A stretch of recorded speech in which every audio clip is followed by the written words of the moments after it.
राम हरे सीता राम हरे सीता राम हरे सीता राम हरे सीता राम हरे सीता राम हरे सीता राम हरे।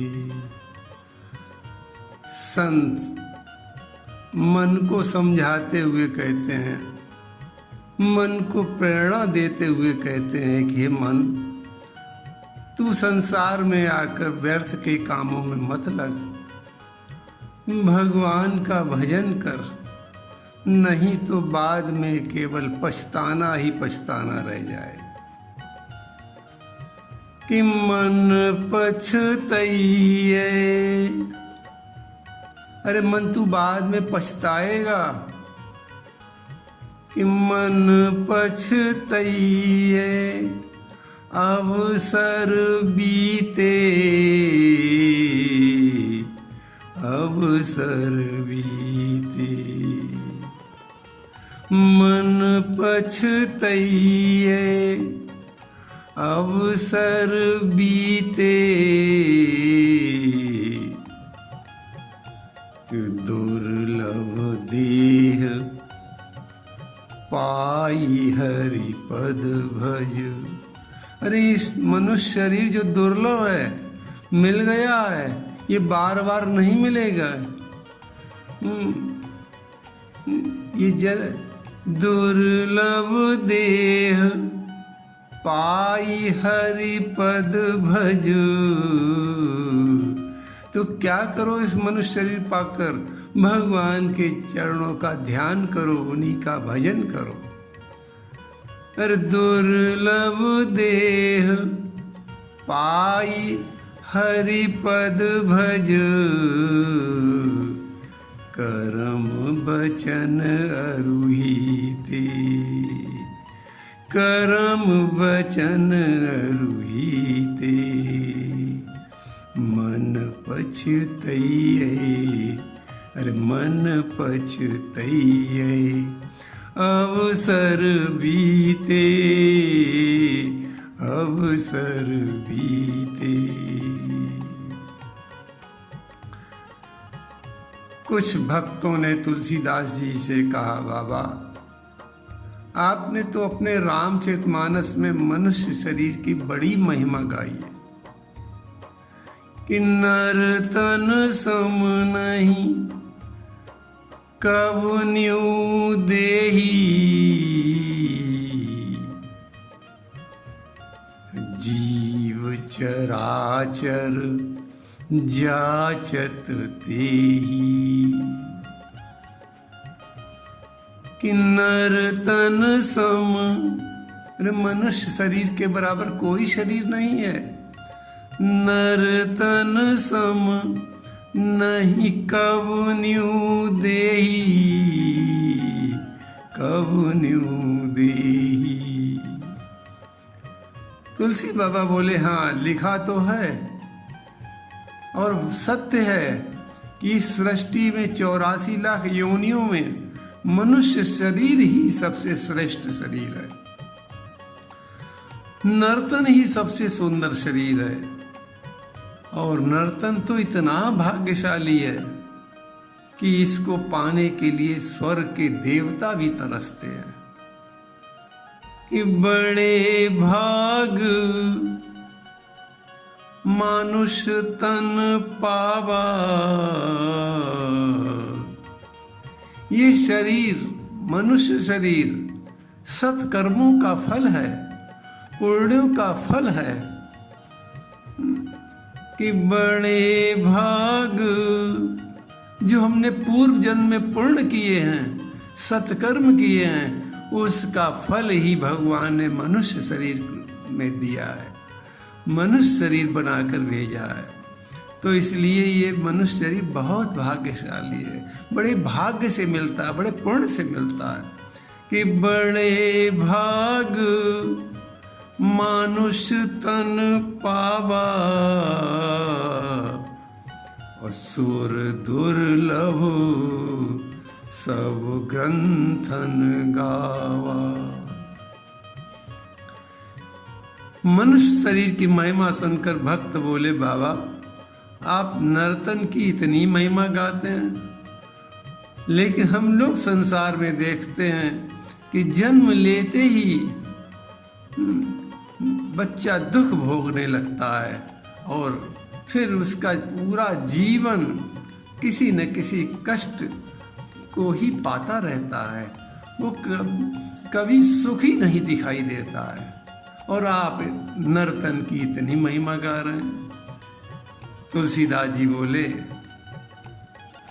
आप लोग हमें एक बात बताएं कि जब आप लोग घर से किसी काम के लिए बाहर जाते हो और बाहर निकलते ही छींक हो जाए तो असगुन समझ के लौट आते हो और दुखी होकर यही कहते हो कि अब हमारा काम आज बिगड़ गया, आज हमारा पूरा दिन खराब हो गया, क्योंकि निकलते ही असगुन हो गई, छींक हो गई।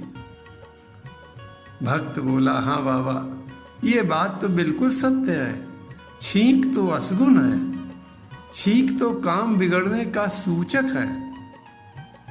तुलसीदास जी बोले, जब एक छींक के आने से तुम दुखी होकर सोचते हो कि हमारा काम बिगड़ गया, आज हमारा दिन ही बेकार हो गया, तो बताओ जिस मनुष्य का जन्म होते ही एक नहीं दो दो असगुन होते हो, छींकना भी होता हो और रोना भी होता हो, ये दोनों असगुन है, तो बताओ जिसके जन्म से दो दो असगुन लगे हो तो उसका जीवन कैसे सुखी रह सकता है। जब जन्मे, तुलसीदास जी कहते हैं, तुलसीदास जी वो दो असगुन बताते हैं जो जन्म के समय से ही प्रारंभ हो जाते हैं, जन्म लेते ही प्रारंभ हो जाते हैं असगुन, कि जब जन्मे तब छींक भई और कुहू कुहू कर रोई। छींक हुई और थोड़ी धीमे नहीं, कुहू कुहू कर रोए भी, ये भी असगुन है, और छींक भी होना असगुन है। कि जब जन्मे तब छींक भई और कुहू कुहू कर रोई। तो तुलसी ऐसे नरन की कुशल कहाँ से हो, कुशल कहाँ से हो, कुशल कहाँ से हो। ये असगुन सुनकर भक्त बोले, बाबा बात तो आप बिल्कुल सही कहते हैं, लेकिन अब हमें कोई ऐसा उपाय बताएं कि जिससे हमारा अगला जन्म तो कम से कम अच्छा हो जाए। बाबा बोले, संसार में सारे काम करते हुए एक बात याद रखो कि संसार में हमेशा कोई रह नहीं सकता, कोई स्थायी नहीं रह सकता, कोई परमानेंट नहीं रह सकता है। संसार सबको छोड़कर एक दिन जाना पड़ेगा। ये बात विश्वास के साथ पक्की कर लो और धर्ममय जीवन जियो।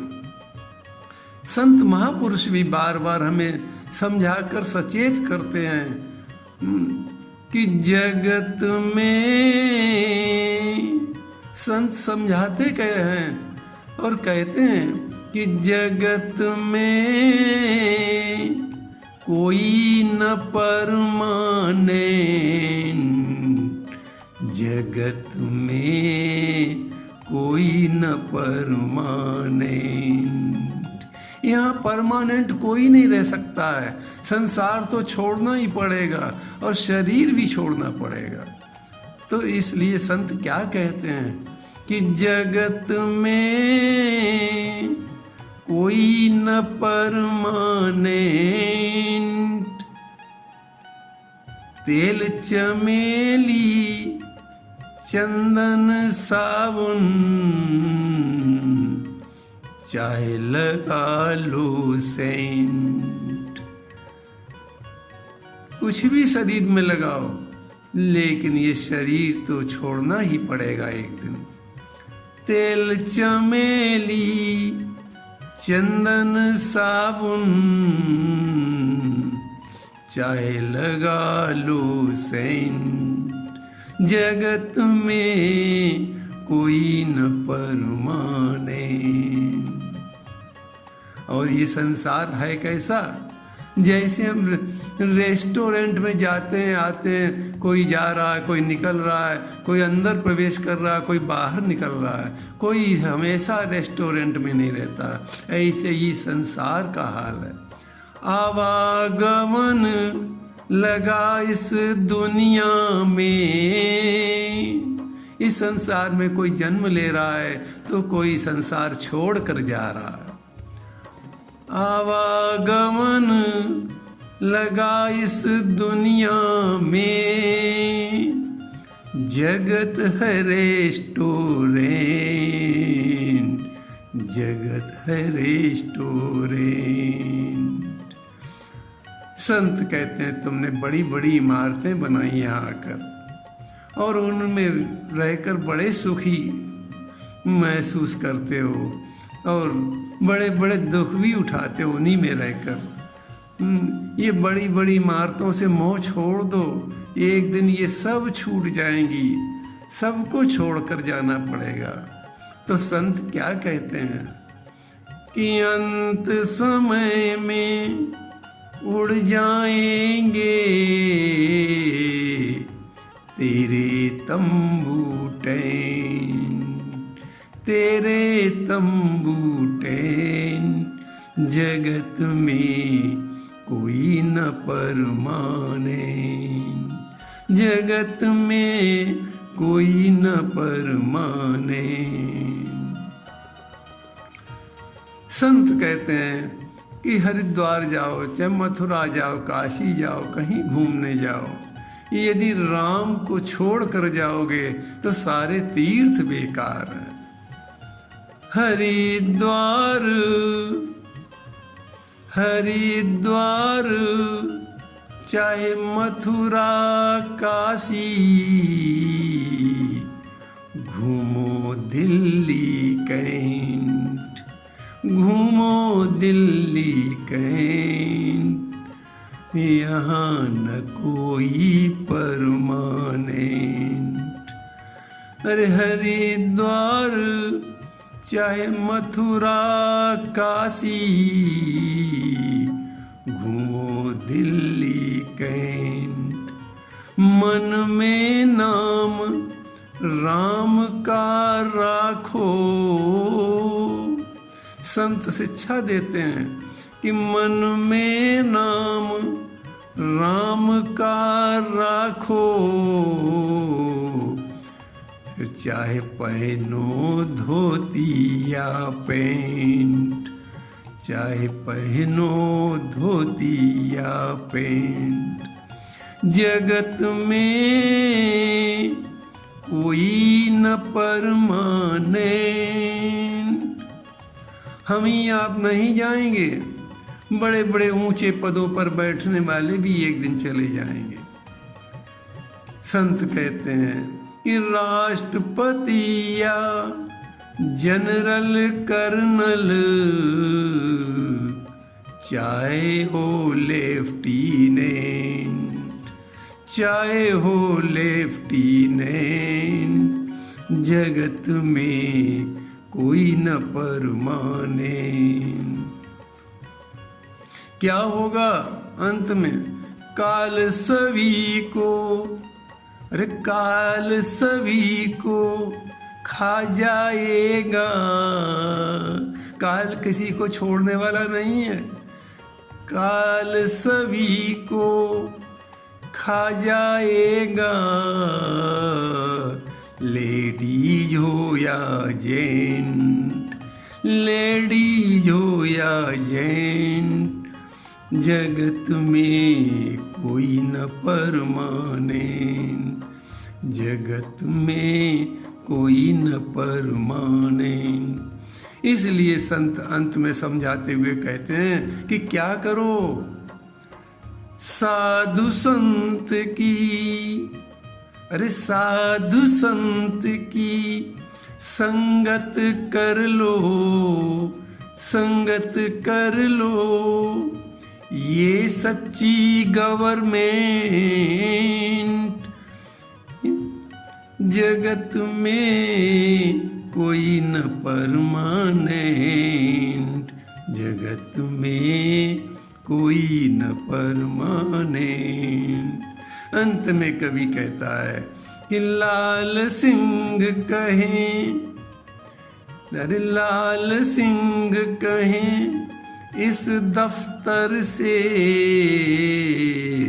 मत होना अवसेंट, मत होना अवसेंट। तेल चमेली चंदन साबुन चाहे लगा लो सेंट, चाहे लगा लो सेंट, जगत में, जगत में कोई न परमानेंट। संतों की ये वाणी सुनकर भक्त बोला, बाबा जब सबको यहाँ से जाना ही पड़ेगा तो आप हमें कोई ऐसा सरल उपाय बता दें जिससे कि हमारा अगला जन्म भी सफल हो जाए और ये लोक भी बन जाए, लोक और परलोक दोनों हमारे सुखी हो जाएं। बाबा हमें कोई ऐसा सरल उपाय बताएं। आप सब कुछ करने में समर्थ हैं, सब कुछ बताने में समर्थ हैं। तुलसीदास जी बोले, सुनो लाखन में एक बात तुलसी बताए जात, अरे लाखन में एक बात तुलसी बताए जात, जन्म जो सुधारो चाहो राम नाम लीजिए, अरे जन्म जो सुधारो चाहो ये भी जन्म सुधर जाएगा और अगला जन्म भी बन जाएगा, अगले जन्म में भी नहीं रोना पड़ेगा। लाखन में एक बात, अरे लाखन की एक बात तुलसी बताए जात, जन्म जो सुधारो चाहो तो राम नाम लीजिए, तो राम नाम लीजिए, राम नाम लीजिए। तुलसीदास जी कहते हैं ये कलिकाल बहुत कठिन है, इसमें मल ही मल है, चारों तरफ अपवित्रता ही अपवित्रता दिखाई देती है। इस कलिकाल ने हमारे मन पवित्र कर दिए, जिससे जब तब व्रत पूजा सही ढंग से निर्वाह नहीं हो पा रहा है। अतः भगवान का नाम ही कल्याणकारी है। कठिन काल, तुलसीदास जी समझाते हुए कहते हैं कि ये समय कैसा है कलिकाल का, कि कठिन काल मल कोस,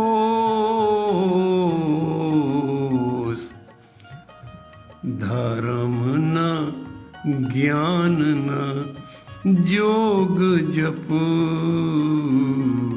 ऐसा कठिन काल है। ऐसे किस कलिकाल ने मन लोगों के अपवित्र कर दिए हैं कि धर्म का कार्य सही ढंग से हो नहीं पा रहा है, ज्ञान ठहर नहीं रहा है, योग करने में मन नहीं लगता है, तप में मन नहीं लगता है। कठिन काल मल कोस, धर्म न ज्ञान न जोग जप। तो क्या करें फिर ऐसे में? तो तुलसीदास जी कहते हैं कि परिहर सकल भरोस, राम ही भजई, अरे राम ही भजई, ते चतुर नर, ते चतुर नर। कठिन काल मल कोस, धर्म न ज्ञान न जोग जप, तो स्वरिहर तो परिहर सकल भरोस, रामई भजई ते चतुर नर, ते चतुर नर। तुलसीदास जी इस प्रसंग से हम लोगों को शिक्षा देते हैं कि संसार में आकर भगवान और मृत्यु को कभी मत भूलो। भगवान का हमेशा स्मरण करते रहो तो मृत्यु भी संभल जाएगी और अगला जन्म भी संभल जाएगा। बस यहीं से ये प्रसंग विश्राम लो होता है। प्रभु के चरणन में सदा पुनि पुनि करूं प्रणाम, यही कहूं भूलूं नहीं मेरे प्रियतम राम, मेरे प्रियतम राम।